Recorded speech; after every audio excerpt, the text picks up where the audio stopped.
Welcome to The Explainer. Today, we're going to break down a topic that's super important for your biology exams, spore formation. It's a method of reproduction that's happening literally all around us, often right under our noses, even if we don't realize it. So, let's start with something you've probably seen, maybe even in your own kitchen. That fuzzy, blackish stuff that pops up on a forgotten slice of bread. If you've ever poked at it, you know how that dusty powder gets everywhere. But what is it really? Now, if we could zoom way in on that mold, we'd see it's not just dust. No way. It's this huge, intricate world of thread-like structures. And that black powder? That's actually millions of tiny reproductive units called spores, and every single one is capable of starting a whole new colony. So let's break down exactly how this incredible process works. So, what's actually happening here from a biology standpoint? Well, this whole process is called spore formation, and as you'll see, it's a crazy efficient way for an organism to reproduce. Okay, this right here, this is the core definition you absolutely need to have memorized. Spore formation is an asexual method where these tiny, microscopic units called spores can grow into brand new individuals, but only when conditions are just right. No partner needed. So, what makes this whole thing so powerful? Well, check out these key features. First, it's asexual. That just means only one parent is involved. It also means there's no fusion of sex cells. And the big one? Rapid multiplication. We're talking hundreds, even thousands of spores being made all at once. It's a numbers game, and spore formation wins big time. To really get a handle on this, let's go back to our bread mold. The scientific name for it is Rhizopus. And trust me, it's the classic case study you're going to see in pretty much every textbook. Now, to really know Rhizopus, you've got to know its parts. These 5 terms you see here, they're absolutely essential. Seriously, being able to label a diagram with these parts is a super common exam question, so you want to pay close attention to this slide. So how does it happen? How does one tiny single spore turn into a whole colony of mold that seems to appear literally overnight? Well, it follows this really simple but super effective life cycle.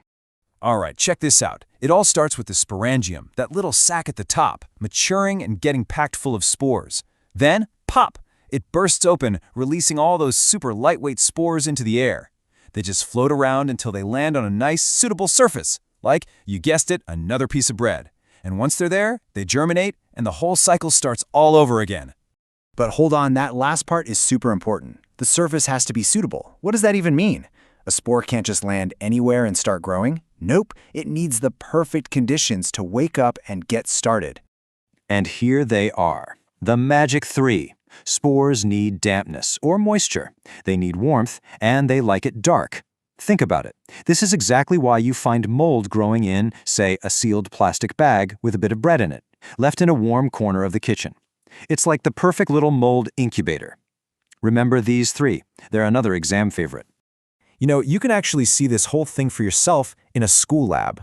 So let's do a quick run-through of how your teacher might prepare a slide so you can see Rhizopus up close with a microscope. The process itself is pretty straightforward. A drop of water on a slide, a tiny bit of mold, and then you put a cover slip on top.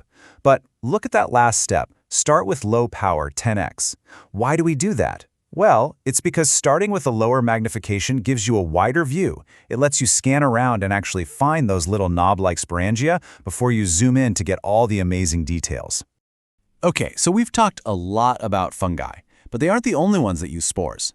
Let's switch gears and head over to the plant kingdom and take a look at a non-flowering plant you've probably seen around, the fern. And this is a really big deal. You know how most plants you see have flowers and seeds to reproduce? Well, ferns are different. They're an older type of plant, and they don't make flowers at all. Instead, they rely on spores. You can often spot them as these tiny little dots on the underside of their leaves. Okay, the words are a little different for ferns, so let's get them straight. The leaf itself, the one that makes spores, is called a sporophyll, and those clusters of dots you see, those are called sori. But if you look inside the sori, what do you find? Sporangia, the exact same kind of structure that holds spores in our friend Rhizopus. So see, it's the same basic idea, just organized in a more complex plant structure. This table, right here, this is your best friend for revision. It lays everything out so clearly. You can see the similarities. They both use spores, they both have sporangia. And you can see the key differences, the simple stalk in Rhizopus versus that complex leaf in the fern. This is exactly how you want to organize your thoughts if you get a comparison question on your exam. Okay, we have covered a lot. So let's boil it all down into a quick guide, the absolute must-knows that you need to nail this topic on your exam. Seriously, if you've got these 4 things down, you are golden. Can you label the Rhizopus diagram? Do you know what spore, sporangium, hyphae, sori, and sporophyll mean? Can you list the 3 conditions for germination? And can you explain the differences between spore formation in Rhizopus and ferns? If you can say yes to all of that, you're totally prepared. So when you think about it, spores are way more than just a way to reproduce. They are nature's ultimate survivors. I mean, they can handle extreme heat, cold, dryness, just waiting, sometimes for years, for that perfect moment to burst back into life.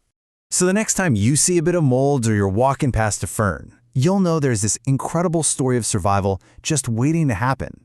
Spores are literally all around us. Think about that for a second. Thanks for joining us for this explainer, and we'll catch you on the next one.